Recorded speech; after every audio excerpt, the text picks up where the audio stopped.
అప్పసావ్ గారు మీరు రండి, మీరు రండి, మీరు రండి చెప్తాను. మీరు మాకు పెద్ద హెల్ప్ చేయాలండి. జామకాయలు చావకి ఇవ్వాలా? అది కాదండి, మీరు జస్ట్ మా ఇంటికి వచ్చి జామకాయలు కోసి పెట్టాలా? అబ్బా నీకు జామకాయలు తప్ప వేరే ప్రపంచం తెలియదేటా బాబు. అంతే కదయ్యా, ఎవడు పిచ్చాడికి ఆనందం. ఏమైందండి? నేను గోక్తాం. అరే, నేను గోక్- నీకు ఎప్పుడైనా కోటేశ్వరుడై కారులో తిరుగుతున్నట్టు కలొచ్చిందా? వస్తే మేము ఆ కళని నిజం చేస్తాం. మనకంటలేదు. గురుగారు నువ్వు శిష్యుడు కదా.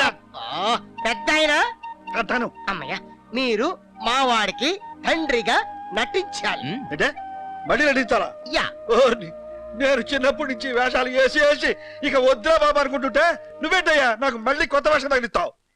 ఏమండి ఆ.